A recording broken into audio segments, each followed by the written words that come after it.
Fire on my command, Major Reynolds barked, completely ignoring Private First Class Olivia Mitchell, who stood beside him with her hand raised. Sir, I have a solution, she insisted, pointing to a different vantage point on the map. With all due respect, ladies belong in support roles, not combat, he replied without looking at her. Little did he know that 3 months later, she would save his entire platoon with a single impossible shot that no other sniper in the regiment could make. After that day, no one questioned whether women belonged on the front lines again. Before we jump back in, tell us where you're tuning in from, and if this story touches you, make sure you're subscribed, because tomorrow, I've saved something extra special for you. Olivia Mitchell adjusted her standard issue cap as her transport vehicle approached Fort Benning's Advanced Infantry Training Grounds. At 28, she had spent 6 years climbing the ranks of the military despite constant resistance to her ambitions for combat roles.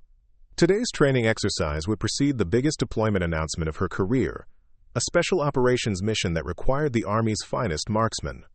Though her scores consistently topped the charts at the range, she had yet to be given an opportunity to prove herself in the field. Your assignment packet, Mitchell, her commanding officer said, handing her a thin manila folder. And remember, Colonel Wagner expects a full briefing at 1,500 hours. Olivia nodded, slipping the folder into her rucksack. Thank you, Captain Reeves. I'll be prepared.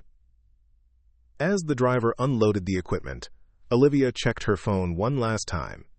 A message from Lieutenant Colonel Marcus Davidson confirmed their meeting next week.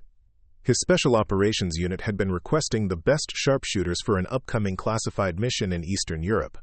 The assignment was valuable to both the operation and her career, though they'd never actually met in person. Inside the training facility, Olivia bypassed the main entrance, heading toward the specialized access point for qualified marksmen. The security officer barely glanced at her credentials before waving her through. Range 4 is open for you, ma'am, he said mechanically, already looking past her to the next soldier. Olivia was accustomed to this dismissive treatment. In her early military career, it had bothered her how male soldiers with identical qualifications commanded immediate respect while she had to prove herself repeatedly. These days, she almost appreciated the anonymity. It let her observe how people truly behaved when they didn't think a top-performing soldier was watching. The advanced training area was crowded with the usual mix of Special Forces candidates. Men in tactical gear dominated the space, their confident voices carrying across the room as they discussed deployment zones and kill counts. A few women in uniform sat among them, some affecting the same boisterous confidence, others quietly preparing their gear. Olivia chose a quiet corner, assembling her modified M24 sniper rifle before reviewing her notes. The assignment briefing needed one final review before tomorrow's announcement. She was so absorbed in her preparations that she almost missed the announcement for the day's training exercise. As she approached the gathering, Olivia noticed the instructors greeting the soldiers. Major Reynolds, a broad-shouldered man with a perpetual scowl, was chatting animatedly with a group of male rangers. Johnson, excellent to have you back. We've set up a particularly challenging course for you today. When it was Olivia's turn, the same instructor, Reynolds, gave her a cursory nod. Credentials? Reynolds asked, his warm camaraderie replaced with cold efficiency. Olivia presented her marksman certification. Reynolds scanned it, then returned it without meeting her eyes. Group B, Station 5, he said, already looking past Olivia to the next soldier. Down the field to your right. At the training grounds, Olivia stored her personal effects and assembled her assigned rifle. The elite training group was filling up with the usual demographic. Mostly men from special operations backgrounds with a few female soldiers peppered in for what many commanding officers still considered diversity requirements, despite official policy changes. She watched as each male participant received personalized guidance from the training instructors. Good morning, Sergeant Rivera. Welcome back. Remember that wind adjustment technique we discussed last month? Captain Brooks, good to see you again. How was that deployment to Kandahar? Olivia observed it all with quiet interest. No one had offered her any personalized instruction, despite the fact that her military record listed her as having achieved expert marksman status with the highest scores in her entire battalion. As the final participants arrived, a tall man in specialized sniper gear approached her station. 5, huh? He said with a practiced smile, gesturing to the firing position beside her. Looks like we're neighbors today. First Lieutenant Derek Summers. He settled in beside her, immediately signaling to a passing instructor. Major Reynolds! Good to see you again, he called, as if they were old friends. Preparing and narrating this story took us a lot of time, so if you are enjoying it, subscribe to our channel. It means a lot to us. Now back to the story. Olivia returned to her equipment, mentally preparing for what experience told her would be an enlightening training session, though not in the way the instructors might expect. The safety briefing concluded as the participants moved into position. Olivia had already assembled her rifle, now watching the subtle dynamics of the training ground with practiced attention.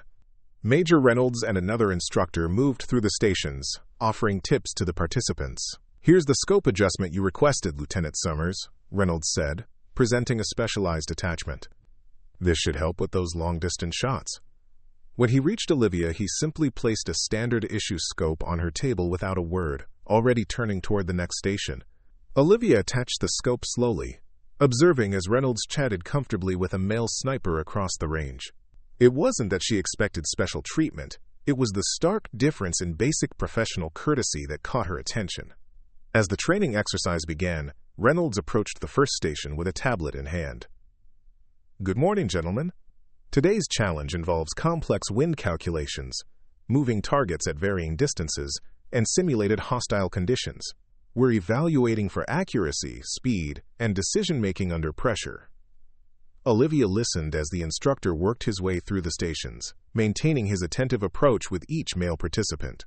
The man beside her, Derek, received detailed advice about potential crosswinds and the optimal firing position. When Reynolds finally reached Olivia, his demeanor shifted subtly. No eye contact, no technical advice, just efficiency. Standard course for you, he said, his tone flat. Could you clarify the wind adjustment parameters for this station, sir? Olivia asked professionally. Reynolds' lips tightened slightly. Basic wind flags are provided. This isn't advanced training. From the corner of her eye, Olivia noticed the instructor explaining complex wind calculations to a male participant who had qualified after her. She made a mental note but didn't comment. Understood, sir.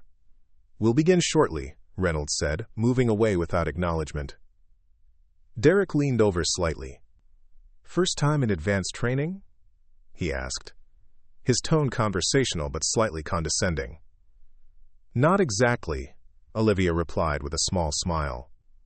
I've completed it 3 times. Well, tip for next time. Request Station 8. It's always equipped with the better gear, and they can't deny you because it's first come, first served. Olivia nodded politely. Thank you for the advice. As the exercise began, Olivia noted that Derek received personalized coaching from Reynolds on proper positioning while her requests for clarification went unanswered. The man to her right, an older sergeant who had arrived last, received not only guidance but also advanced targeting software for his scope when he mentioned having trouble with the distance. When the targets appeared, the discrepancy became even more apparent.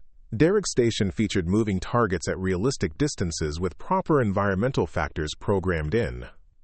Reynolds placed his hand on Derek's shoulder, offering encouragement before each shot. Olivia's station, by contrast, had been set with stationary targets at standard distances, the kind used for basic qualification, not advanced training.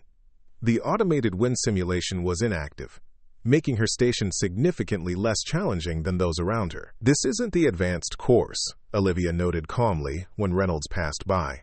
Reynolds gave her a brief, tight smile. This course suits your skill level just fine. He moved on before Olivia could respond. From the station behind her, Olivia overheard an instructor offering a male private both moving targets and complex environmental factors, the very settings supposedly unavailable at her station.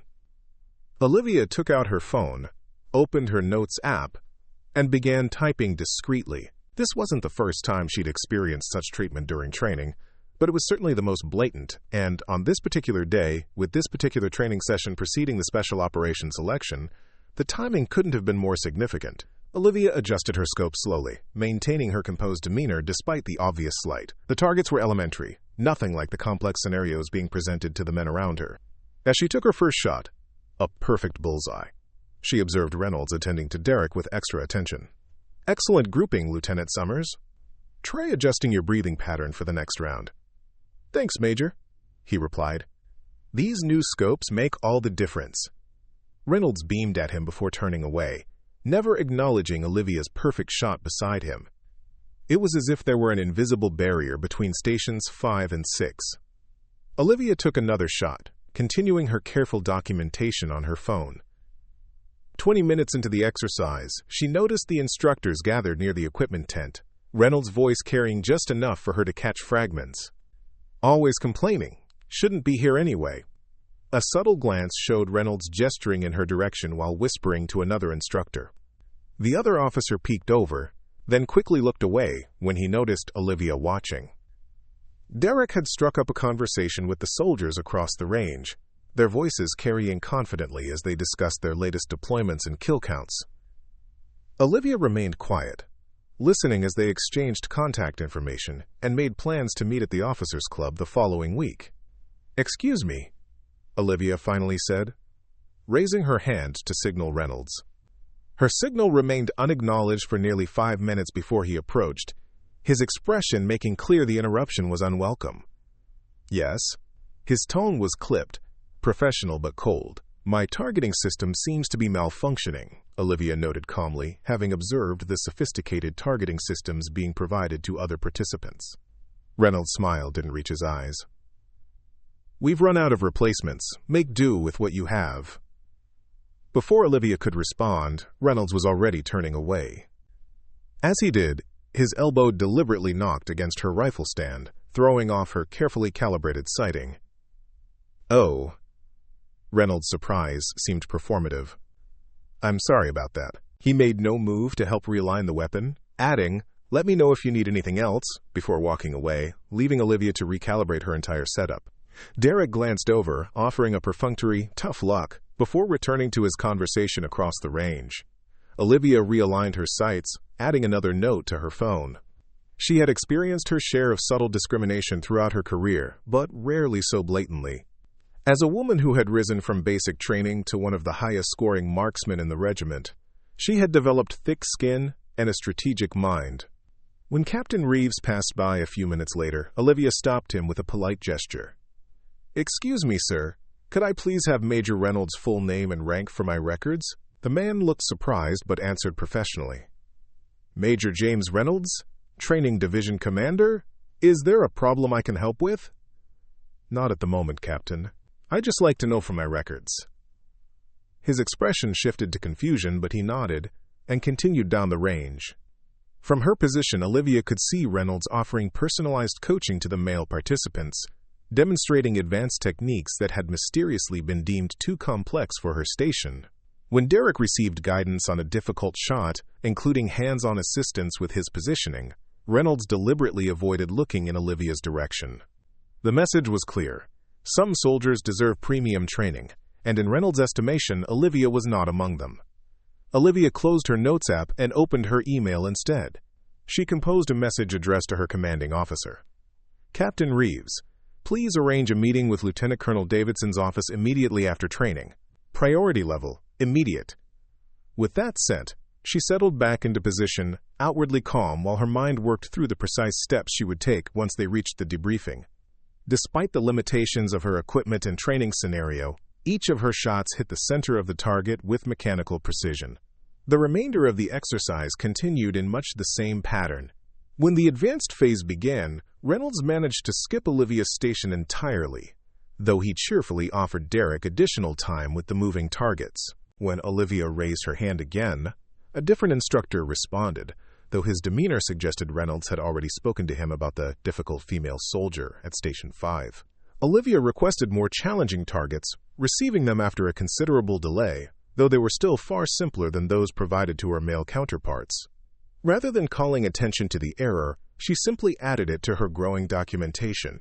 An hour before the exercise concluded, Captain Reeves made his way through the training ground, evaluating the participants' performance.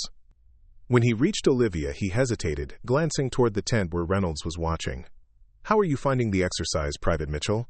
he asked, his tone neutral, but his expression uncertain. "Educational, sir," Olivia replied with a small smile. After he moved on, she noticed Reynolds approach him near the equipment tent, whispering something that made Reeves look back at Olivia with renewed wariness. Derek had begun packing up his equipment beside her, his confidence evident in every movement. Across the range, 2 other snipers were discussing an upcoming deployment, their voices carrying easily. "Did you hear about the Special Ops mission? Word is they're selecting the team tomorrow. Davidson's unit, right? They need the best marksman for this one. Hostile territory, high-value target. Heard it's going to be Summers or Rodriguez. Top scorers in the regiment." Olivia kept her expression neutral, though a hint of a smile played at the corner of her mouth. Her scores exceeded both men's by a significant margin, though few seemed to remember that fact. She had deliberately maintained a low profile throughout her career, rarely drawing attention to her achievements. This anonymity had served her well, allowing her to observe people's true behavior rather than the deferential facade often presented to known top performers. As the exercise concluded, Reynolds addressed the group. "Ladies and gentlemen, as we complete today's advanced training, please ensure all equipment is properly stored and your stations are clear. Debriefing will begin in 30 minutes at the main command center." The captain's announcement continued as the participants began cleaning their stations. Olivia stowed her rifle, mentally reviewing the steps she would take during the debriefing. The Special Operations Team selection was scheduled for tomorrow morning, but she had another matter to attend to first. As the soldiers gathered their gear, an instructor thanked them for their participation. The usual scramble for equipment lockers began as soon as the dismissal was given, despite the crew's request for participants to remain for final instructions. Derek packed his gear with practiced efficiency, nodding curtly to Olivia as he stood. "Good luck with whatever comes next," he said, not bothering with a proper goodbye as he joined the group forming near the exit. Reynolds moved through the training ground, thanking each male participant personally for their performance and expressing hope to see them on the upcoming mission. When he passed Olivia's station, he offered only a perfunctory nod before moving on. Olivia remained at her station, allowing the initial rush to subside. She had no need to hurry. Her meeting would happen regardless, and she had documentation to finalize before leaving the training ground. She watched as Reynolds laughed at something Derek said near the exit. The instructor's entire demeanor transformed into warm professionalism, a courtesy selectively applied. When the training ground had mostly emptied, Olivia finally stood, collecting her gear with unhurried precision. The real business of the day was about to begin. The path to the command center hummed with activity as soldiers streamed toward their next assignments. Olivia walked at an unhurried pace, observing Reynolds and the other instructors stationed at the building entrance, offering warm encouragement to select participants. As Olivia approached, Reynolds' smile dimmed, replaced by a neutral expression that barely acknowledged her presence. "Thank you for participating," Reynolds said mechanically, already looking past Olivia to the soldier behind her.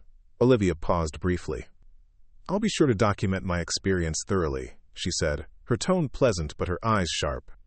A flicker of uncertainty crossed Reynolds' face before he masked it with professional indifference. "Have a productive day, Private." Inside the command center, Olivia bypassed the groups heading toward the general debriefing and made her way to the executive conference room. The attendant at the entrance checked her credentials, his eyes widening slightly as the system flagged an override authorization. "Private Mitchell," he said, his tone suddenly deferential. "We weren't notified you would be joining the command briefing. Please come in. Would you like me to inform Colonel Wagner?" "That would be perfect, thank you," Olivia replied, noting the immediate shift in treatment now that her authorization level had been properly recognized. Inside the private conference room, Olivia set her bag down and took out her phone. She reviewed her detailed notes from the training exercise. Each instance of disparate treatment was documented with precision: times, statements, and specific actions. 20 minutes later, a light knock at the door preceded the attendant's return. "Private Mitchell, Colonel Wagner, and Lieutenant Colonel Davidson have arrived." Colonel Wagner, entered the room with the confident stride of someone accustomed to commanding attention. In his mid-50s, with steel-gray hair and an impeccable uniform, he extended his hand with a practiced smile. Lieutenant Colonel Davidson followed, his expression curious but reserved. "Private Mitchell, this is an unexpected addition to our briefing schedule," Wagner said. "I understand you've requested this meeting with some urgency." Olivia shook his hand firmly. "Thank you for accommodating me, sir. Please have a seat." As Wagner and Davidson settled into the chairs across from her, their expressions were ones of polite curiosity mingled with slight confusion. "I understand you participated in today's advanced training exercise," Davidson said. "Major Reynolds speaks highly of many of the participants." "I'm certain he does, sir," Olivia replied calmly, sliding her phone across the table. "I've documented a pattern of discriminatory behavior from Major Reynolds supported by multiple incidents during today's exercise. I'd like you to review it." Wagner's brow furrowed as he picked up the phone, scrolling through her detailed notes. His expression shifted from confusion to concern, then to alarm. "This is concerning," he said, finally looking up. "I assure you, Private Mitchell, this is not representative of our training standards." "I would hope not," Olivia replied, "especially considering that my marksmanship scores have consistently ranked first in the regiment for the past 2 years, including a 15% margin above the second highest performer, Lieutenant Summers." Davidson's face paled visibly. "I had no idea." "Few people connect my performance with my gender," Olivia said. "I prefer to let my scores speak for themselves. It allows me to see how the training staff truly treats soldiers when they believe no one is watching." She held Wagner's gaze steadily. "Now, sir, I'd like to discuss how you plan to address this situation, because I can assure you it will be addressed one way or another." The private conference room had grown uncomfortably silent as Colonel Wagner placed Olivia's phone back on the table, his fingers slightly unsteady. The reality of the situation had clearly registered. One of his most promising soldiers had been deliberately held back by his staff, and the consequences could be severe. "Private Mitchell," he began, his tone now deeply apologetic, "I want to personally express my profound regret for your experience today. This is absolutely unacceptable." "I agree," Olivia said simply. "What I'm interested in is action, not apologies." Wagner nodded, straightening his posture. "Of course. I've already sent a message to have Major Reynolds report immediately. I'll be conducting a thorough investigation." "That's a start," Olivia replied. She opened her laptop and turned it toward him. "You should also know that this isn't an isolated incident. My squadmate, Corporal Garcia, has compiled data suggesting a pattern of similar treatment toward female soldiers in combat training across multiple units." Wagner's eyes widened as he scanned the documentation. "I had no idea this was systemic." "Most discrimination is," Olivia observed, "until someone decides to address it." A knock at the door interrupted them as Wagner's aide entered with a folder. "The training records and assessment reports you requested, sir." Wagner thanked him, then spread the documents on the table. "Major Reynolds has been with us for 12 years. There have been notes in his file, but nothing that triggered formal action. Because the complaints were likely dismissed as isolated incidents," Olivia said. "That ends today." Lieutenant Colonel Davidson, who had been quietly reviewing the documentation, finally spoke up. "Private Mitchell, I've been reviewing your service record. Your marksmanship scores are exceptional. The highest I've seen in 20 years of service." "Thank you, sir." "Yet you've been passed over for 3 combat deployments, despite recommendations from your previous commanding officers." "Yes, sir. Each time I was informed that the positions had been filled by more qualified candidates." Davidson exchanged a glance with Wagner. "The Eastern Europe operation I'm assembling requires the absolute best. We need a precision marksman capable of operating under extreme conditions in hostile territory." "I understand, sir. Based on these scores alone, you should have been my first choice," Davidson continued, his expression troubled. "Yet your name wasn't even on the list of candidates Major Reynolds provided." Wagner's jaw tightened. "This goes beyond today's training exercise. This appears to be deliberate obstruction of a soldier's career advancement." 40 minutes later, Major Reynolds stood in the commander's office facing Colonel Wagner, Lieutenant Colonel Davidson, and Private Olivia Mitchell. Reynolds' confident demeanor evaporated, replaced by visible shock when he recognized the, quote, basic trainee now sitting beside the battalion commander. Major Reynolds, Wagner began gravely. I've reviewed significant evidence of discriminatory behavior during today's training exercise, corroborated by multiple witness accounts in your own assessment records. Reynolds' face flushed. Sir, I can explain. There's no explanation that would justify what I witnessed, Olivia interjected calmly, or what appears to be a pattern of similar behavior over time. Wagner nodded. Effective immediately. You are suspended pending investigation. Given the evidence already available, I expect this will result in significant disciplinary action. Reynolds began to protest, but Wagner raised his hand. The decision is final. The United States Army cannot and will not tolerate discrimination of any kind. As Reynolds was escorted out, Wagner turned to Olivia. I'll be implementing a comprehensive review of our training protocols and assessment standards. Olivia nodded. I'll be watching the results closely, sir. There's one more matter to address, Davidson said, sliding a folder across the table to Olivia. Operation Sentinel. Top secret deployment. Leaving in 72 hours. We need the best marksman we have. And that's you, Private Mitchell. Olivia opened the folder, scanning the mission details with practiced efficiency. A high-value target in Eastern Europe. Heavily guarded compound. Extreme range engagement requiring precision under adverse conditions. This is a combat role, sir, she said, looking up at Davidson. Yes, it is, he replied. The very role you've been qualified for since your second year of service. The question is, are you prepared to take it? I've been prepared for 6 years, sir, Olivia answered without hesitation. Then consider this official notice of your selection, Davidson said. Report to the tactical briefing at 0600 tomorrow. You'll be introducing yourself to your new team.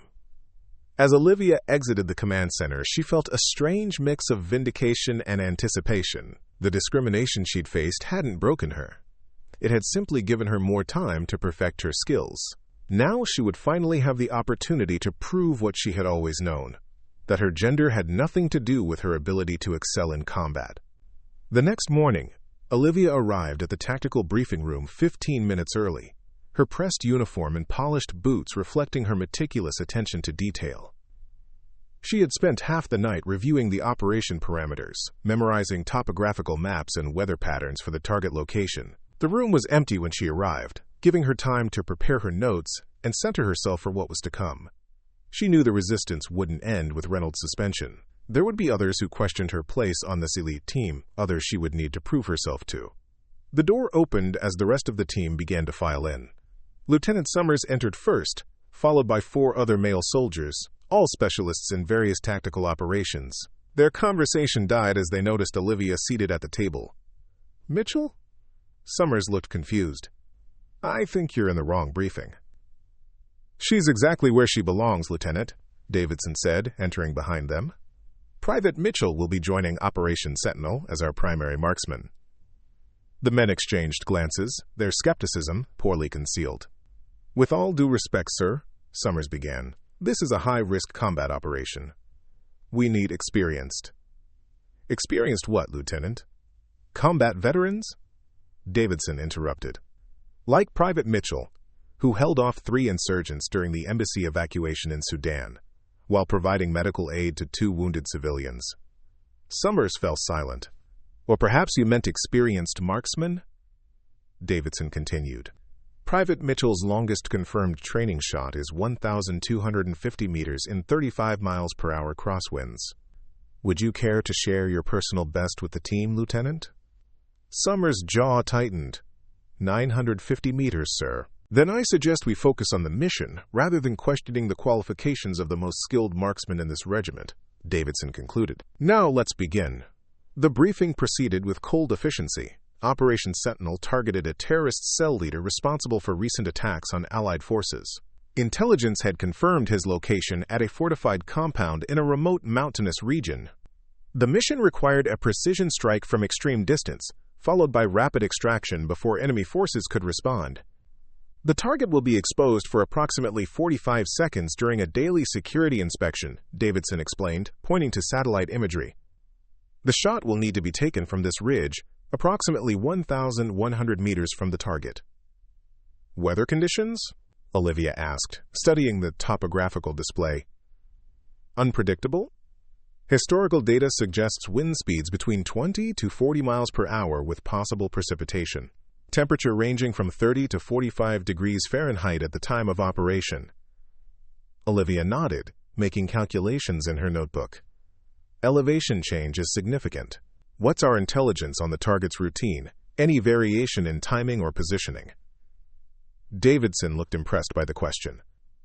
Daily inspection occurs between 0730 and 0745 hours. Target typically stands in the same position for approximately 30 seconds while guards report status. And extraction? Sergeant Rodriguez asked. Helicopter retrieval from designated point Alpha, 3 kilometers from the shooting position. You'll have 20 minutes to reach the extraction point after taking the shot.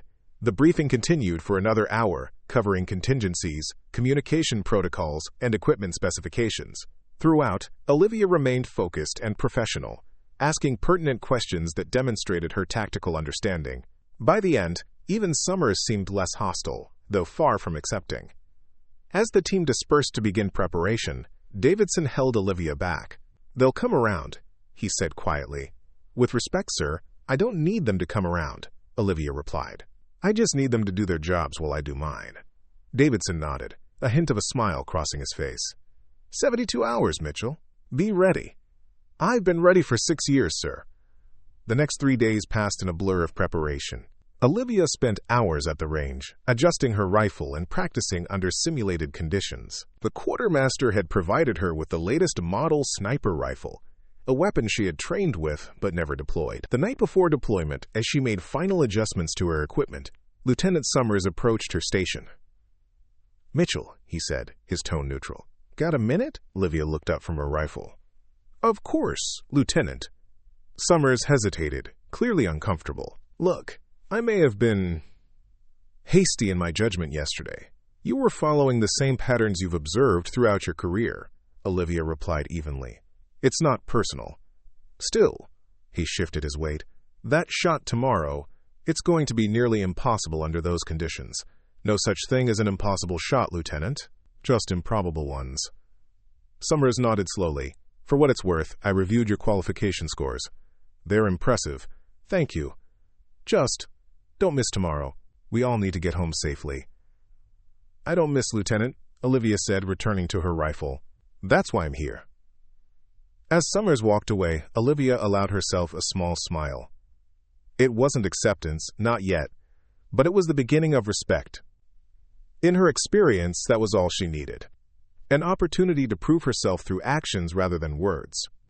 The transport helicopter cut through the pre-dawn darkness, its rotors a dull thud against the tactical headsets each team member wore. Olivia sat between Rodriguez and a communication specialist named Peterson, her rifle case secured between her knees. The team had been mostly silent since takeoff, each person mentally preparing for their role in the operation.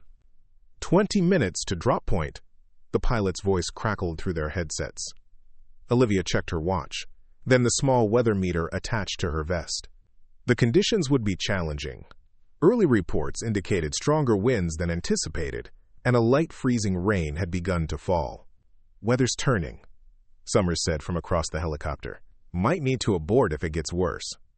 Weather's within operational parameters, Olivia replied, not looking up from her calculations. Adjustments have been made. Summers exchanged a glance with Rodriguez but said nothing more. The helicopter touched down in a small clearing, rotors still spinning as the team rapidly disembarked. The pilot would remain on standby, hidden in a valley 10 kilometers away until extraction.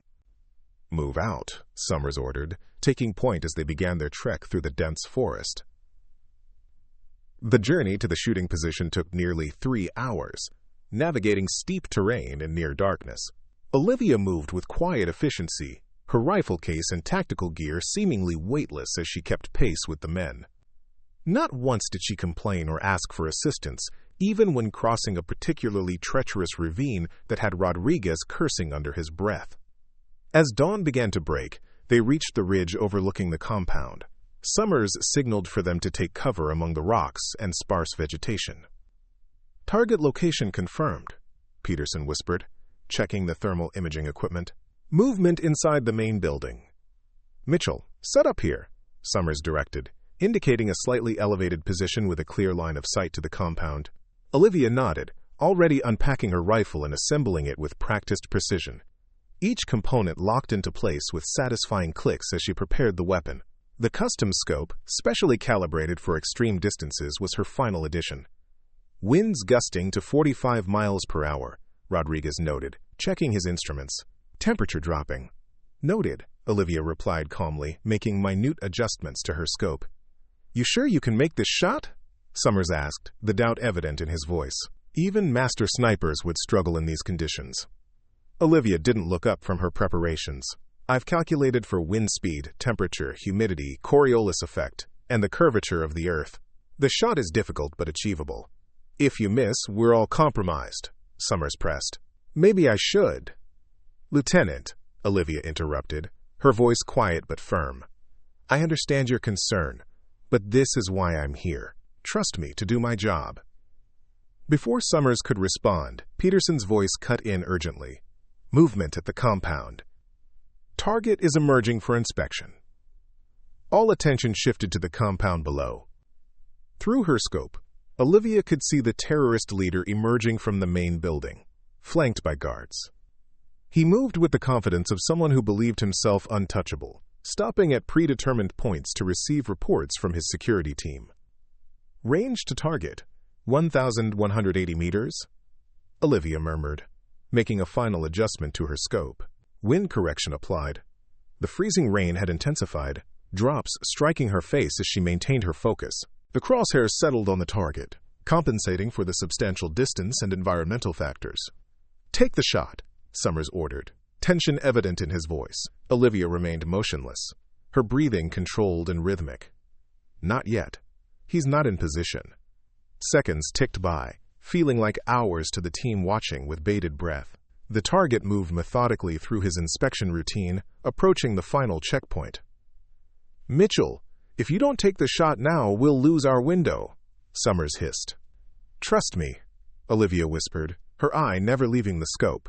At that moment, a commotion erupted at the compound. Through her scope, Olivia could see additional guards rushing toward the main gate, weapons raised. We've been compromised, Rodriguez whispered urgently. They must have detected us. Negative, Peterson countered, checking his equipment. Something else is happening. I'm picking up radio chatter about an unexpected vehicle approaching. The situation was deteriorating rapidly. The target had diverted from his routine, moving toward the disturbance rather than his final inspection point. Mitchell, abort, Summers ordered. Target is moving. Conditions are worsening. We need to extract now. Olivia remained perfectly still, tracking the target through her scope. Not yet. That's an order, Private. With respect, sir, I can make this shot. Her voice was calm, almost detached as she maintained her focus. The chaos at the compound intensified. Guards were taking defensive positions, and the target was now moving quickly between buildings, partially obscured by security personnel. Mitchell, we are extracting now, Summers repeated, reaching for her shoulder. In that instant, Olivia's fingers squeezed the trigger. The rifle bucked against her shoulder, the sound partially muffled by the suppressor but still audible in the mountain air. Through her scope, she watched as the target dropped, a clean shot, despite the impossible conditions. But what happened next caught everyone by surprise. A secondary explosion rocked the compound, followed by rapid gunfire. The guards who had been surrounding the target scattered, some falling as hidden explosives detonated in a coordinated attack. What the hell was that? Rodriguez demanded, peering through his binoculars. Intelligence missed something, Peterson replied, frantically checking his communications equipment. The compound was rigged to explode. There must be another operation targeting the same person. Summers turned to Olivia, his expression a mix of disbelief and grudging respect. Did you know about this? No, she answered honestly, already disassembling her rifle with swift efficiency. But I saw the unexpected vehicle approaching. The driver was wearing a suicide vest. If I hadn't taken the shot when I did, they would have detonated near the main barracks. The implications dawned on the team simultaneously. By eliminating the target at precisely that moment, Olivia had inadvertently disrupted a suicide bombing that would have caused significantly more destruction and potentially exposed their position in the chaos. You just saved God knows how many lives, Summers said quietly. Including ours. We need to move, Olivia replied, securing her equipment. That explosion will bring reinforcements. The extraction was a blur of adrenaline and tactical precision. The team moved rapidly through the forest, maintaining communication silence as they navigated toward the pickup point. Twice they had to take cover as enemy patrols swept the area, but each time, Olivia's acute situational awareness helped them evade detection. As they waited for the helicopter at the extraction point, Summers approached Olivia. That shot, he said, shaking his head slightly. In those conditions, with a moving target, I've never seen anything like it. It's why I'm here, Olivia replied simply. No, Summers corrected. It's why you should have been here years ago, and I'm sorry I doubted that. Before Olivia could respond, the distinct sound of helicopter rotors cut through the air. Their extraction had arrived, and within minutes the team was airborne, leaving the chaos of the compound far behind. As the helicopter carried them back to base, Olivia gazed out at the mountainous landscape below. For years, she had fought not just against enemy forces, but against the prejudice and limitations imposed by her own side. Today, those barriers had finally begun to crumble. The mission had been a success, but the true victory was much more personal. In that single perfect shot, a shot that no one else on the team could have made, she had not just eliminated a target, she had shattered a ceiling that had held back countless others like her. And as the helicopter carried them home, she knew that the real mission was just beginning. The helicopter touched down at Fort Benning under the cover of darkness, rotors slowly winding down as the extraction team disembarked. Despite the late hour, Lieutenant Colonel Davidson stood waiting on the tarmac, his face unreadable, as the team approached. Protocol dictated immediate debriefing after high-risk operations, but the team's unexpected early return suggested complications. Mission status? Davidson asked as Summers approached. Mission accomplished, sir, Summers replied, then gestured toward Olivia. Thanks to Private Mitchell. Davidson's eyebrows raised slightly. Explain. Target eliminated at 0722 hours, Summers reported. Clean shot at 1,180 meters in heavy winds and freezing rain. But there were unexpected developments. For the next 15 minutes, Summers provided a detailed account of the operation, emphasizing the deteriorating conditions, the unexpected secondary attack on the compound, and Olivia's split-second decision that had not only completed their mission, but potentially saved dozens of lives, including their own team. The shot she made, sir, Summers concluded, shaking his head slightly. I've never seen anything like it. Not in training, not in combat. It shouldn't have been possible. Davidson turned to Olivia, who had remained silent during the report. Is this accurate, Private Mitchell? The distance and conditions were challenging but manageable, sir, she replied evenly.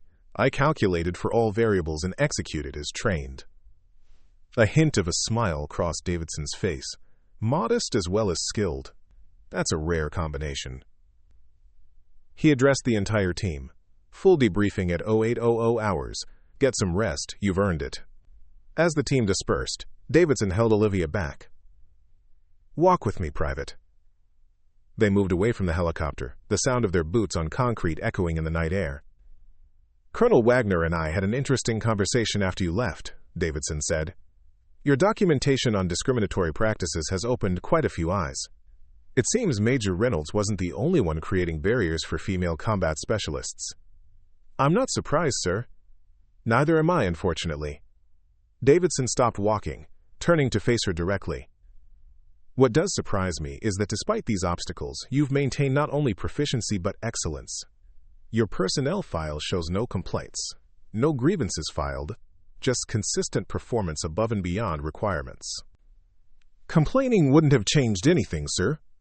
Performance does. Davidson nodded slowly. Perhaps.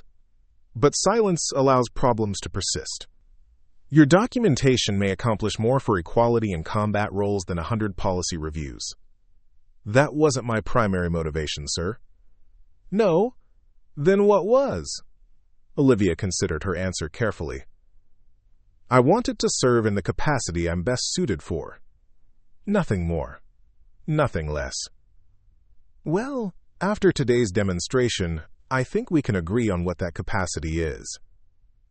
Davidson handed her a sealed envelope. These are your new orders, effective immediately upon medical clearance. Get some sleep, Private. Tomorrow will be a busy day. As Davidson walked away, Olivia opened the envelope, scanning the contents with increasing surprise. By the time she reached her quarters, a smile had formed on her usually composed face. Morning brought a flurry of activity. The debriefing was thorough but straightforward, with each team member recounting their perspective on the operation. What surprised Olivia most was the change in how her colleagues addressed her. Gone was the skepticism, replaced by a professional respect that, while long overdue, was nonetheless gratifying. After the debriefing, Olivia reported to the medical facility for standard post-mission evaluation. As the doctor completed his assessment, Colonel Wagner entered the room.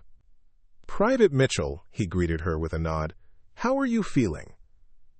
"Fit for duty, sir," she replied, standing as the doctor excused himself. "Good. Because we have matters to discuss." Wagner gestured for her to follow him to a small conference room adjacent to the medical facility. Inside, Lieutenant Colonel Davidson was waiting, along with two officers Olivia didn't recognize. A woman with colonel's insignia and a man wearing the distinctive uniform of Special Forces Command. "Private Mitchell," Wagner began once they were seated. "I'd like to introduce Colonel Rebecca Hayes, Equal Opportunity Command, and Colonel James Mercer, Special Forces Selection Committee." Olivia's spine straightened imperceptibly. "Sir." "Ma'am." Colonel Hayes spoke first. "Private Mitchell, your documentation regarding discriminatory practices in combat training has been eye-opening. We've initiated a comprehensive review of training protocols across all combat specialties." "I appreciate that, ma'am." "Don't appreciate it yet," Hayes replied with a wry smile. "Because we're going to need your help implementing changes. Your perspective as both a victim of this discrimination and someone who excelled despite it is invaluable." Colonel Mercer leaned forward. "But first, we need to address your current status. Lieutenant Colonel Davidson has submitted a rather extraordinary field performance evaluation from yesterday's operation. The longest confirmed combat shot by any U.S. sniper this year," Davidson added. "Under conditions that most veteran marksmen would have deemed impossible." Wagner slid a folder across the table. "Which brings us to this. Your new assignment, should you choose to accept it." Olivia opened the folder, scanning the contents carefully. "Sergeant First Class?" "Sir, that's a 3-rank promotion." "Battlefield Commission?" Wagner explained. "Rare but not unprecedented when a soldier demonstrates exceptional skill and leadership under combat conditions." "And the assignment to Special Forces Sniper School?" "As an instructor," Mercer clarified, "we need someone with your skills training the next generation of combat snipers. Someone who understands that excellence isn't defined by gender." Olivia looked up from the folder, meeting each of their gazes in turn. "And if I decline? Then you return to your unit with a standard promotion to corporal and a commendation." Wagner replied honestly. "This isn't an order, Mitchell. It's an opportunity." "One that comes with significant challenges," Hayes added. "You'll face resistance, skepticism, perhaps even hostility. Being first is never easy." Olivia closed the folder, her decision already made. "When do I start?" The smile that spread across Davidson's face told her everything she needed to know. "Immediately. Your first class begins next week." The following days were a whirlwind of administrative procedures, equipment requisitions, and curriculum reviews. Olivia was assigned quarters in the instructor housing area, a significant upgrade from her previous accommodations. As she unpacked her few personal belongings, a knock came at her door. Lieutenant Summers stood there, looking slightly uncomfortable. "Got a minute, Sergeant?" The new rank still felt strange to her ears. "Of course, Lieutenant. Come in." Summers entered, glancing around the sparse room before turning to face her. "I wanted to say congratulations. The promotion is well-deserved." "Thank you." "And I wanted to apologize," he continued, the words coming reluctantly, "for doubting your abilities. for being part of the problem. Olivia studied him for a moment. You were operating under assumptions you'd never had reason to question. That's not an excuse, but it is an explanation. Still, Summers shifted his weight. I was wrong, and I'm sorry. Apology accepted, Lieutenant. But what matters more is what you do going forward. Summers nodded slowly. I've been thinking about that. I'm scheduled to command a training unit next month. I'd like your input on how to ensure equal treatment and opportunities for all qualified personnel, regardless of gender. The request surprised her, but Olivia nodded. I'd be happy to help. As Summers left, Olivia realized that change would come not just through policy revisions or official reviews, but through these small personal reckonings. One soldier at a time, one admission of error, one step toward a more merit-based future. The first day of sniper school dawned clear and cold. Olivia arrived at the training facility an hour early, reviewing her materials and preparing the range for the day's exercises. She had spent days developing a curriculum that emphasized fundamentals while incorporating the real-world challenges she had faced in the field. At precisely 0800 hours, 24 candidates filed into the classroom, 23 men and 1 woman. Olivia noted the woman's determined expression, the way she positioned herself front and center, refusing to be marginalized. It reminded Olivia of herself not so long ago. Good morning, Olivia began, her voice clear and confident. I am Sergeant First Class Olivia Mitchell. For the next 8 weeks, I will be your primary instructor in advanced marksmanship techniques. She could see the surprise on some faces, the skepticism on others. One male candidate in the back row leaned over to whisper something to his neighbor, a smirk playing at his lips. Candidate Wilson, Olivia called out, having memorized every name and face in the class. Something to share with the group? The man straightened, clearly surprised at being identified. No, Sergeant.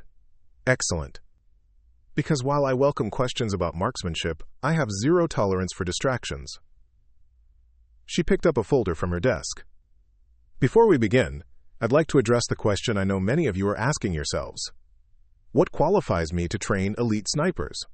She projected an image onto the screen behind her, the satellite photo of a compound from Operation Sentinel, with distance markers clearly indicated. 3 weeks ago, I eliminated a high-value target at this location from a distance of 1,180 meters in 45 miles per hour crosswinds and freezing rain. It stands as the longest confirmed combat shot by any American sniper this year. The room fell silent. I'm not telling you this to impress you, Olivia continued. I'm telling you because the techniques and calculations that made that shot possible are exactly what I'll be teaching you. My job isn't to make you believe a woman can be an effective combat sniper. My job is to make you effective combat snipers, regardless of gender. Is that clear? Yes, Sergeant. The response was unanimous. Good. Then let's begin with the fundamentals. Because before you can break records, you need to master the basics. As the weeks progressed, Olivia's reputation grew. Her methodical approach to training, combined with her recent field experience, made her classes among the most sought after in the program. Candidates who had initially doubted her abilities now competed for her attention and approval. The lone female candidate, Private Sarah Jenkins, struggled initially with the physical demands of the course. After a particularly challenging day on the range, Olivia found her staying late, practicing her positioning until her arms trembled with fatigue.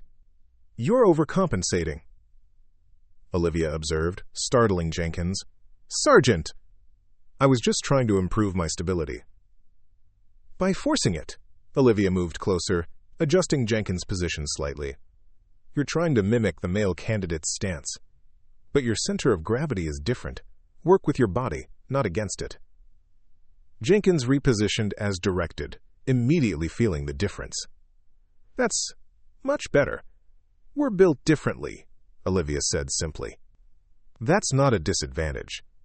It's just a fact that requires different techniques. The bullet doesn't care who pulls the trigger, only that the calculations are correct. Is that how you managed that shot in Eastern Europe? Jenkins asked hesitantly. The one everyone talks about? Partly, Olivia admitted, but mostly it was hundreds of hours of practice, understanding ballistics thoroughly, and refusing to believe in limitations others tried to impose. Jenkins nodded slowly. Some of the guys still say it was luck. Then they haven't been paying attention in class, Olivia replied with a slight smile. There's no such thing as luck in precision marksmanship. Only preparation meeting opportunity. As Jenkins gathered her equipment, she hesitated. Sergeant, how did you deal with it? The constant doubt, the extra scrutiny. Olivia considered the question carefully.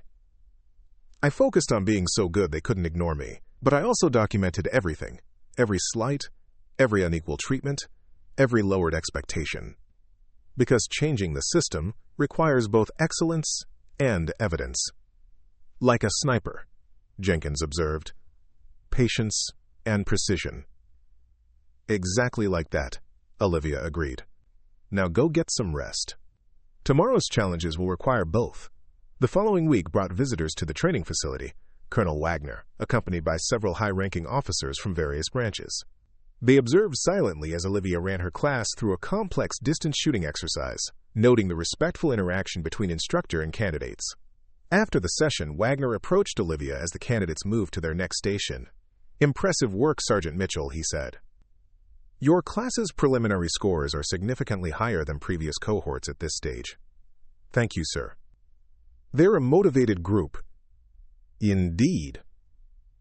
Wagner gestured to the officers behind him. These gentlemen are from the Joint Special Operations Command. They've been following your progress with interest. Olivia acknowledged them with a respectful nod, noting the calculating assessment in their eyes. We've been reviewing the after-action reports from Operation Sentinel, one of the officers said. Along with your training methodologies here, both are unconventional but effective. Thank you, sir. We're particularly interested in your approach to environmental calculations, another added. The level of precision you achieved under adverse conditions suggests innovations we'd like to implement more broadly. Wagner turned to Olivia. They're here to discuss the possibility of expanding your role beyond this training facility. JSOC is developing specialized teams for high-risk extraction operations in hostile territories. They need instructors with actual field experience in impossible conditions. I'm honored by the interest, sir, Olivia replied carefully, but my current assignment still has much to accomplish. Of course, the first officer agreed. We're thinking more long-term, perhaps after your current class graduates.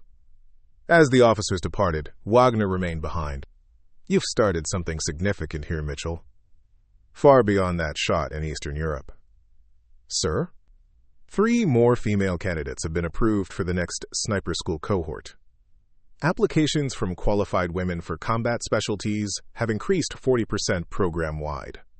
Your success is creating ripples throughout the entire command structure. Olivia absorbed this information, understanding its implications. Change happens slowly, then all at once. Indeed, Wagner agreed. And sometimes, it takes just one perfect shot to start the avalanche.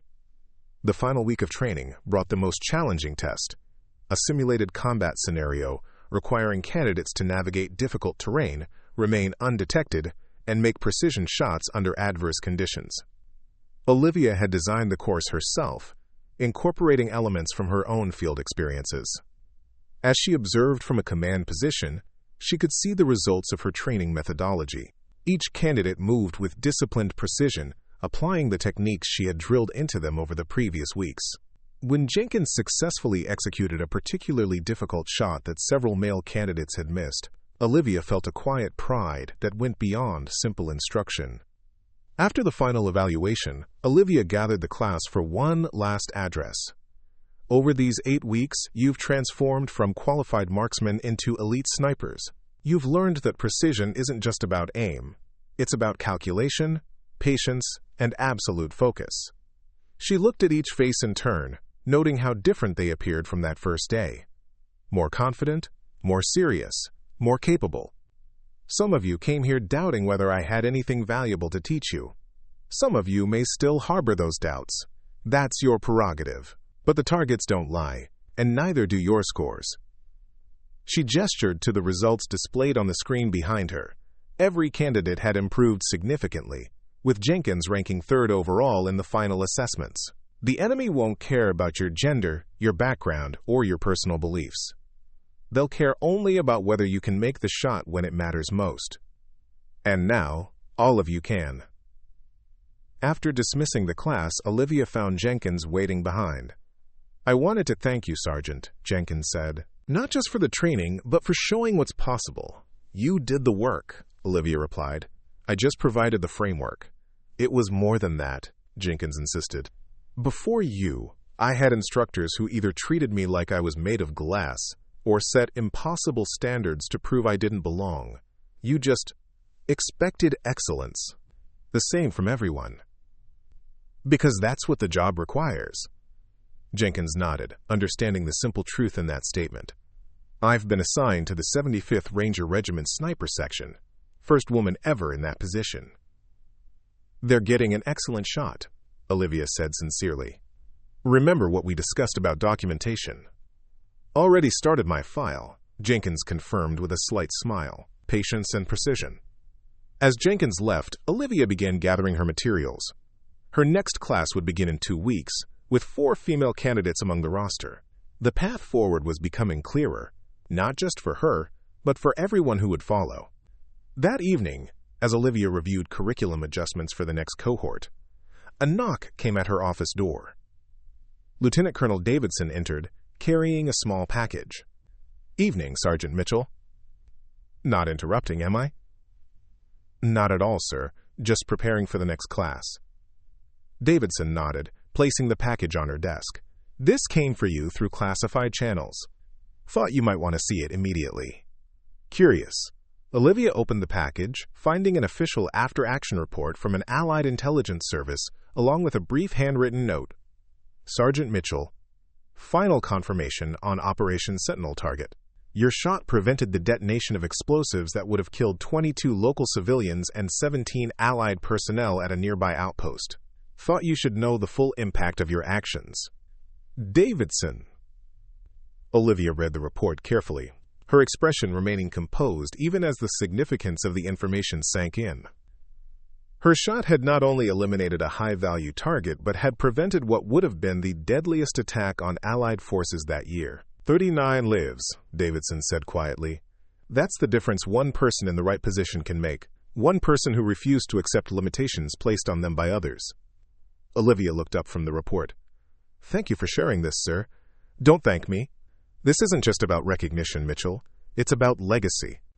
Davidson moved toward the door, pausing before he left. "Those female candidates in your next class? They're here because of you. And the ones after them will be here because of them. That's how change becomes permanent." As Davidson departed, Olivia returned to the report, tracing the trajectory of events that had led to this moment. From being denied proper training to saving dozens of lives with a shot most deemed impossible, her path had never been direct or easy. Yet each obstacle had only strengthened her resolve. Each dismissal had only sharpened her focus. She thought of Jenkins heading to the Rangers, of the female candidates coming to her next class, of the changes spreading throughout the command structure. The barriers weren't gone. Not entirely, but they were crumbling, one precision shot at a time. Tomorrow, she would begin preparing for her next class. Tonight, she would allow herself a moment to acknowledge how far she had come, and how many would follow the path she had helped clear. In the military, as in life, progress often came not from grand gestures or policy declarations, but from individual excellence that could not be denied. From one person refusing to accept no as an answer. From one impossible shot that changed everything. 5 years later, Olivia Mitchell stood at the podium in the Pentagon's main briefing room, the polished oak beneath her hands a stark contrast to the rifle stocks she had gripped throughout her career. Now a master sergeant and the lead instructor for the Joint Special Operations Command's Advanced Marksmanship Program, she faced a room filled with military brass, government officials, and a select group of journalists invited for this historic announcement. The Future Combat Sniper Initiative represents a fundamental shift in how we identify, train, and deploy precision marksmen across all branches of the armed forces, she explained, her voice steady and authoritative. By focusing on objective metrics rather than traditional selection criteria, we've expanded our talent pool while simultaneously raising overall performance standards. The data displayed on the screen behind her told a compelling story, graduation rates up 28%, deployment effectiveness increased by 34%, and mission success ratios improved across all operational theaters. But the most striking statistic was highlighted in bold. Female combat snipers now comprised 18% of Special Operations marksmen, up from less than 1% 5 years earlier. These aren't just numbers, Olivia continued. They represent lives saved, missions accomplished, and a fighting force made stronger through merit-based inclusion. A hand raised in the second row. General Howard Richardson, Joint Chiefs Representative. Master Sergeant Mitchell, critics suggest these changes have lowered standards to accommodate diversity goals. How do you respond? The question was predictable, almost scripted in its predictability. Olivia had heard variations of it throughout her career, from training grounds to congressional hearings. With respect, General, I'd direct those critics to examine our qualification requirements, she replied, advancing to the next slide. Under the new program, minimum qualification scores have increased by 15% across all categories. We haven't lowered the bar, we've raised it while ensuring everyone has a fair opportunity to clear it. She gestured to the performance metrics displayed. The data speaks for itself. Our combat effectiveness has improved precisely because we're utilizing the best qualified personnel, regardless of gender. Another hand rose. Colonel Sarah Jenkins, now commanding officer of the Army's Elite Sniper Training Division and Olivia's former student. Could you speak to the practical impact of these changes on actual operations? Olivia nodded, grateful for the question. In the past 3 years, JSOC-trained marksmen have conducted 312 high-priority operations with a 97% success rate, the highest in our operational history. These missions included the precision elimination of 17 high-value targets, in situations where conventional assault would have resulted in significant civilian casualties. She advanced to a slide showing before and after satellite imagery of a compound similar to the one from Operation Sentinel. This operation in particular demonstrates the value of our new approach. A mixed-gender sniper team infiltrated a region previously considered inaccessible to Western forces, maintained position for 72 hours in extreme conditions, and eliminated 3 targets with 0 collateral damage. What Olivia couldn't mention in this unclassified setting, was that she had personally led that team, making the final shot herself from an almost impossible distance of 1,640 meters. That mission had earned her the Distinguished Service Cross, though the citation remained classified. As the briefing concluded, Olivia fielded a few more questions before the moderator called time. Gathering her materials, she noticed Lieutenant General Marcus Davidson, now the commander of Special Operations Command, waiting near the exit. "Impressive presentation, Master Sergeant," he said as she approached, "though you downplayed your own role considerably." "The program's success speaks for itself, sir. My personal contributions are irrelevant to the larger picture." Davidson raised an eyebrow. "Are they? I seem to recall a certain shot in Eastern Europe that started this whole transformation." "One shot doesn't change an institution, sir." "Perhaps not," he conceded. "But it can change minds. And minds change institutions." He gestured toward the corridor. "Walk with me. There's something we need to discuss." They moved through the Pentagon's labyrinthine hallways, Davidson nodding to passing officers as they walked. "The Secretary of Defense was quite impressed with your briefing," he said after ensuring they weren't within earshot of others. "Particularly the operational results." "Thank you, sir." "So impressed, in fact, that she's authorized an expansion of the program to include Allied forces training." Davidson stopped walking, turning to face her directly. "We're establishing an international Special Operations Marksman Academy, and I want you to command it." Olivia blinked, momentarily caught off guard. "Command, sir?" "That's typically a colonel's position. Which is why the Secretary has approved your battlefield promotion to Lieutenant Colonel, effective immediately." Davidson handed her a small box containing silver oak leaf insignia.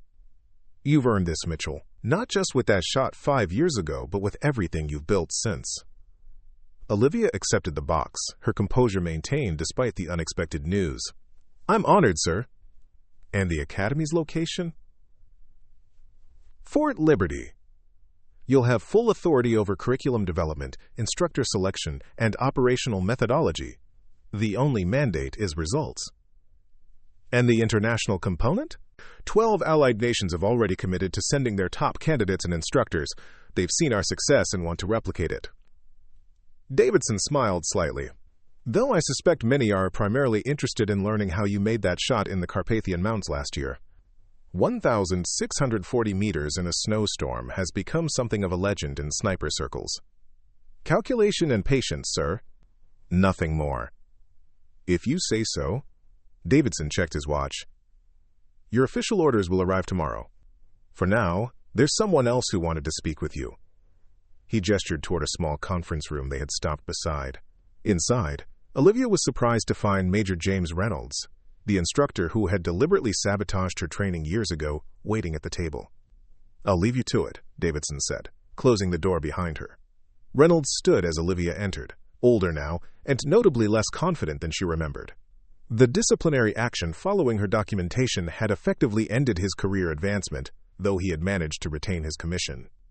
Master Sergeant Mitchell, he greeted her, tension evident in his voice. Thank you for agreeing to see me. I wasn't aware I had a choice, Major, Olivia replied neutrally, remaining standing. What can I do for you? Reynolds cleared his throat uncomfortably. I wanted to speak with you before your promotion becomes official. To clear the air, so to speak. There's nothing to clear, Major. Your actions were documented, consequences were applied, and the institution has evolved. The matter is closed. Not for me, he insisted. I've spent 5 years watching you transform the entire combat sniper program, proving me wrong in every conceivable way. He gestured to the chair opposite him. Please, just 5 minutes. Reluctantly, Olivia sat, studying the man who had once represented every barrier to her advancement. He seemed diminished somehow, though whether by time or circumstance was unclear. I was wrong, Reynolds said simply. Not just about you, but about women in combat roles generally. My prejudice was based on assumptions I'd never questioned, traditions I'd never challenged. Many shared those assumptions, Olivia acknowledged. Some still do. But I was in a position to act on them, Reynolds countered. To actively hinder the careers of qualified soldiers because they didn't fit my narrow vision of who belonged in combat. He pushed a folder across the table. My son graduated from your program last year, Jamie Reynolds. He didn't use my name, wanted to succeed on his own merits. Olivia remembered the young sniper, quiet, determined, and notably respectful toward his female colleagues. Corporal Reynolds. Excellent distance shooter, struggled somewhat with rapid target acquisition. Graduated third in his class. He told me something that I've been thinking about ever since, Reynolds continued. He said you treated everyone exactly the same, demanding excellence without favoritism or prejudice. That you were the most fair-minded instructor he'd ever had. The irony wasn't lost on Olivia. I simply applied the standards equally. Nothing more. That's just it, Reynolds leaned forward. You could have gone the other way. After what instructors like me did, you would have been justified in being harder on the men, in proving a point. That would have undermined everything I was working to build, Olivia replied. Equality isn't about reversing discrimination. It's about eliminating it entirely.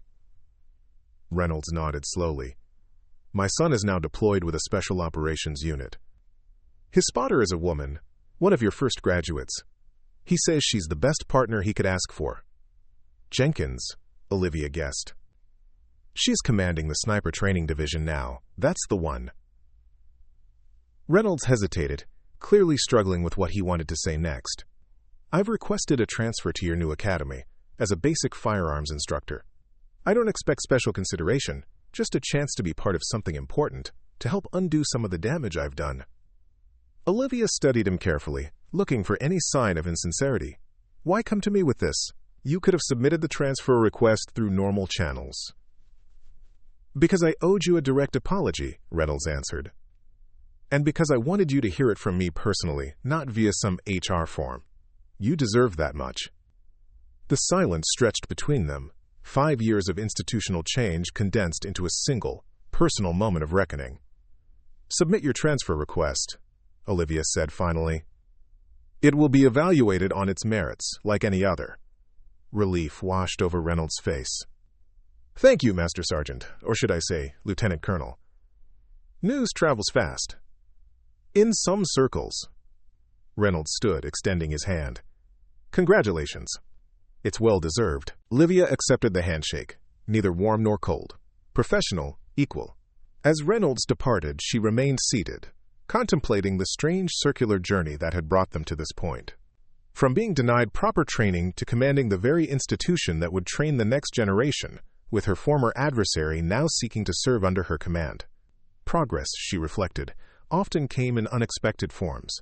The next morning found Olivia in her temporary Pentagon office, reviewing the preliminary plans for the International Academy. The scope was ambitious, a comprehensive training facility that would standardize precision marksmanship methodologies across Allied Special Operations units. The potential impact on global operations was significant, particularly in joint missions where coordination between different countries' sniper teams had historically been problematic. A knock at her door interrupted her review. Colonel Jenkins entered, now wearing the formal dress uniform that came with her command position. "Lieutenant Colonel Mitchell," Jenkins greeted her with a smile. "The oak leaves suit you." "Still feels strange," Olivia admitted, gesturing for Jenkins to sit. "I'm more comfortable behind a rifle than a desk." "You'll adapt, you always do." Jenkins placed a thick folder on the desk. "The personnel files you requested. Top candidates from each allied nation for your instructor cadre." Olivia opened the folder, scanning the impressive qualifications. "You vetted them?" "Personally. Each one represents the best their country has to offer." Jenkins hesitated. "But there's something else you should see." She slid a separate document across the desk, a training evaluation for a sniper team operating in mountainous terrain. The results were exceptional, with accuracy metrics that rivaled even Olivia's best performances. "North Ridge of the Hindu Kush 3 months ago," Jenkins explained. "A mixed-gender team from the 5th Special Forces Group. The woman was one of your first students, Rivera. The conditions were similar to your Operation Sentinel, but at higher elevation." Olivia studied the report with professional interest. 1,230 meters in high winds. Impressive. "That's not why I'm showing you this," Jenkins said, turning to the final page. "Read their after-action assessment." Olivia flipped to the conclusion, her eyes finding the relevant passage. "Operational success directly attributed to methodologies developed by Mitchell program. Target elimination accomplished using modified Mitchell calculation for extreme distance/weather compensation.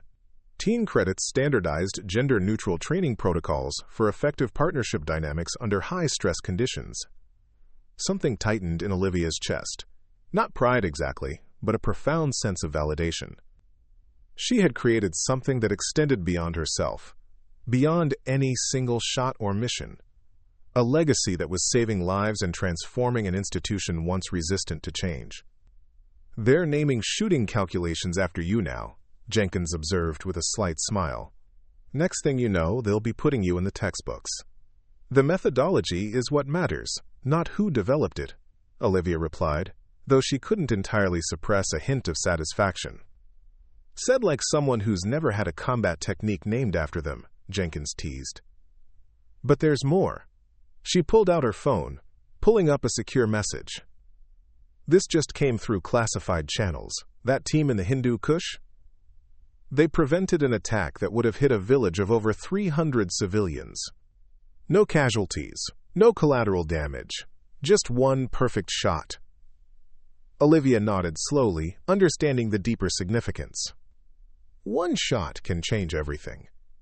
That's what I wanted you to see before you take command of the academy," Jenkins said, her tone becoming serious.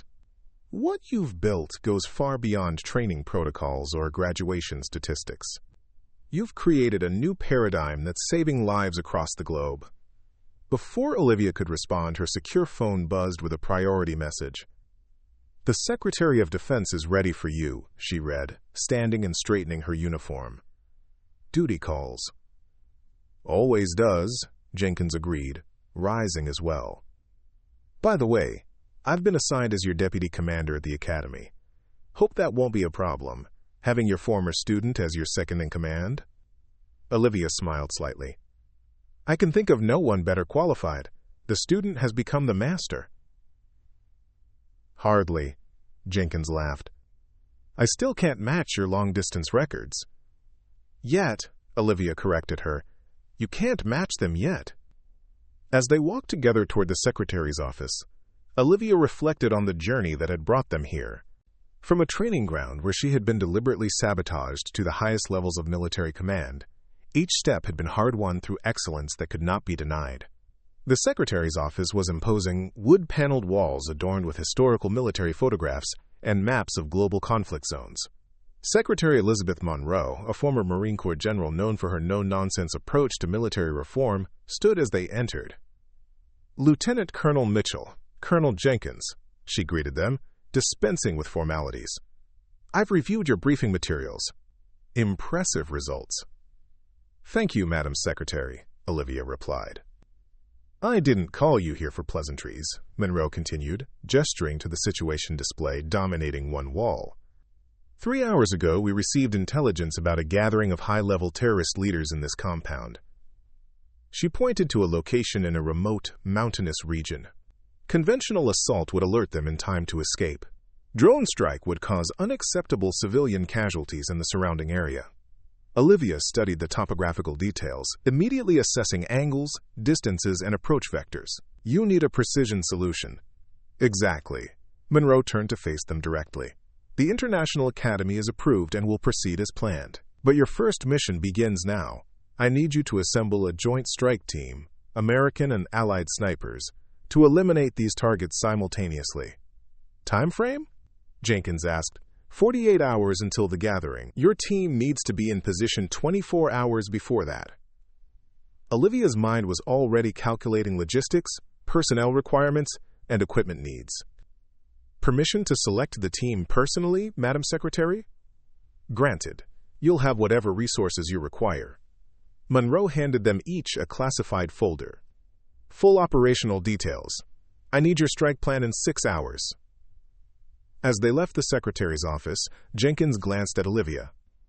Just like old times. Impossible timeline. High-value targets. Extreme conditions. With one difference, Olivia replied. This time, we're calling the shots. The next 48 hours were a blur of intense preparation. Olivia selected 8 snipers, 4 men and 4 women from 3 different countries, each chosen for specific skills that complemented the mission requirements. Among them was Corporal Jamie Reynolds, whose long-range accuracy had impressed her during his training.